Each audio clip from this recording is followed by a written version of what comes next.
Hi travelers. මේ video එකෙන් කියලා දෙන්නේ කොහොමද කැම්පින් ගියාම ලිපක් හදන්නේ කියලා. මම ලිප් වර්ග පහක් කියලා දෙනවාද.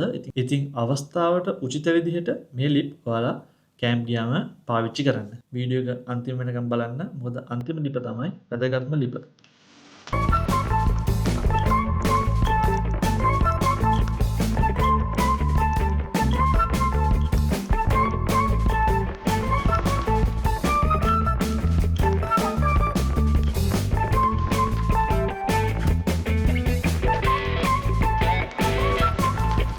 පළවෙනි උඳුන තමයි අල්තාර උඳුන.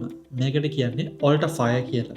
මේක සරලවම පැහැදිලි කරොත් යම්කිසි පොළොව මට්ටමේ ඉඳලා යම්කිසි උඩකින් හදන ලිපකට තමයි අපි මේ අල්තාර උඳුන කියන්නේ. ඉතින් මේ ලිප පාවිච්චි කරන්නේ සාමාන්‍යයෙන් තෙත් හරි වගුරු බිමක් වගේ තැනක අපිට ලිපක් හදන්න වුණොත්. ඒ කියන්නේ වැසිබර කාලගුණයක වගේ නම් මේ ලිප ගොඩාක් ප්‍රයෝජනවත් වෙනවා.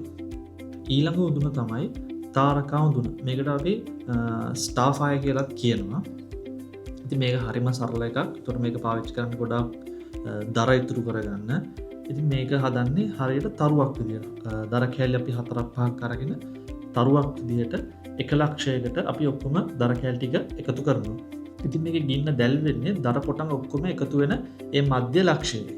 ඉතින් මේ ලිප පාවිච්චි කරද්දී අපි ගින්දර දැවෙන්න අපි දර පොටන් ටික මධ්‍ය ලක්ෂයට තල්ලු කරනවා. මේක තියෙන ප්‍රයෝජනයක් තමයි මුළු රැයක් පුරාවටම එකම මට්ටමකින් අපිට උණුසුම ලබා ගන්න පුළුවන්. ඊළඟ උඳුම තමයි ත්‍රිපාද උඳුම කියන්නේ. ඉතින් මේකට ඉංග්‍රීසි වලින් කියන්නේ tripod fire කියලා. එහෙම නැත්නම් tripod stove කියලාත් කියනවා. ඉතින් මේක හදන්නේ අපි සාමාන්‍යයෙන් tripod එකක් ගහලා tripod එක මැදින් අපි යකඩ කම්බියක් වගේ කොක්කක් හදලා ඒ ට්‍රයිපෝඩ් එක මැද එක ට්‍රයිපෝඩ් අපි බීමට බිමින් තිබ්බම ඒ ට්‍රයිපෝඩ් බීම මැද තියෙනට ඒ මැද්ද තමයි අපි ගින්දර පත්තු කරට පත්තු කරලා උඩින් අපි කොක්කක් දාලා අපිට අවශ්‍යකන භාජනය එල්ලලා තියන්න තමයි මේ උදුන පාවිච්චි කරන්නේ. ඉතින් මේක ගොඩක් දුරට කෑම්පින් කරන කට්ටේ පාවිච්චි කරන්නේ තේරත් කරගන්න කේතලයක් එමටම් හැන්ඩල එකක් තිර භාජනයක් වගේ එල්ලගන්න මේ ලිප පාවිච්චි කරනවා. ඊළඟ උදුන තමයි දොඹකර උදුන කියන්නේ. මේකට ක්‍රේන් ෆයර් කියලාත් කියනවා. එහෙම නැත්නම් පොට් ක්‍රේන් කියලාත් කියනවා. ඉතින් මේක සාමාන්‍යයෙන් දොඹකරයක් විදිහට තමයි පාවිච්චි කරන්නේ. ඉතින් මේකෙන් අපිට සාමාන්‍යයෙන් මොන හරි අපිට රත් කරගන්න ඕන. ඒ කියන්නේ සාමාන්‍යයෙන් ඔයාලා හිතන්න අපි කැම්පින් ගිහිල්ලා රෑ ඉතුරු වෙනවා මොන හරි කෑම ටිකක්. එතකොට අපිට ඒක ෆ්‍රිජ් එකේ දාලා අරන් තියන්න බෑ. අපි කැම්ප් එකේ ඉන්නේ.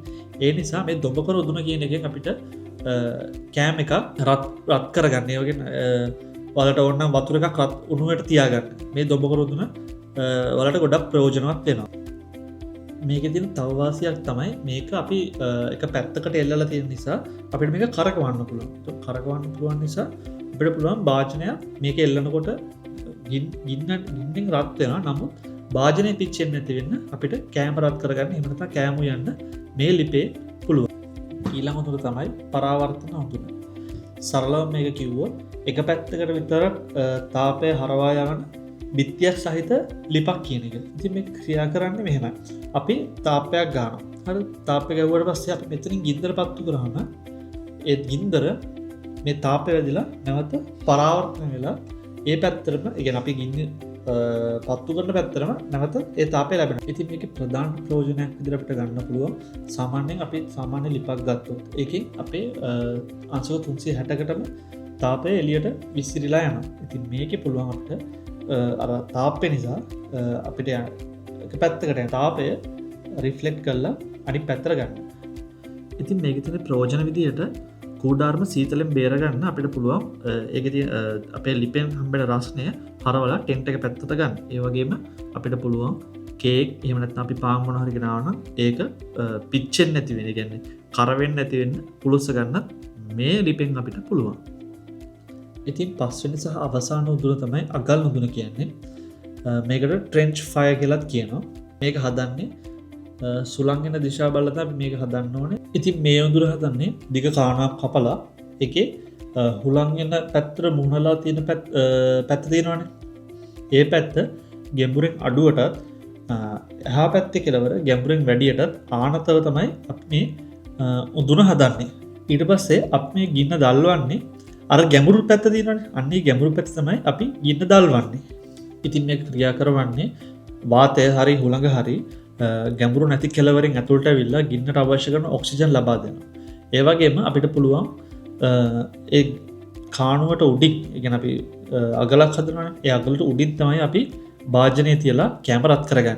ඉතින් මේකේ වාසි තමයි මේ උදුන හදන්නේ ගොඩක් සුළං සහිත ප්‍රදේශවල. ඉතින් මේ ලිප හුලකින් ආරක්ෂා කරලා දෙනවා වගේම මේ ලිපේ තියෙන ගින්දර ඒ කියන්නේ මේ රස්නය පිටතට යන එක ගොඩාක් අඩු කරලා දෙනවා. ඒ කියන්නේ අපේ අගලක් නිසා ගිනි දැල්ලෙන් තාපය එළියට යන්නේ උඩින් විතරයි. මොකද දෙපැත්ත වටෙන්ම අපි පස් වලින් කව වෙලා තියෙන නිසා. ඒ වගේම ගින්න වටේට පැතිරලා යන එකත් අඩු වෙනවා. මොකද මේක තියෙන්නේ අගලක් ඇතුලේ නිසා. ඉතින් මේකෙන් එන රස්නේ කෙලින්ම භාජනයට වදින නිසා අපිට දර ඉතුරු කරගන්නත් පුළුවන්.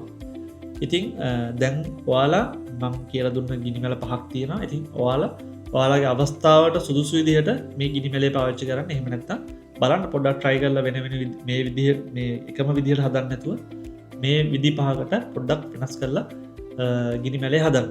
තවත් මේ වගේ වීඩියෝස් බලන්න ඕන නම් අපිව subscribe කරලා bell icon එක click කරලා තියාගන්න. එහෙනම් අදට මම යනවා.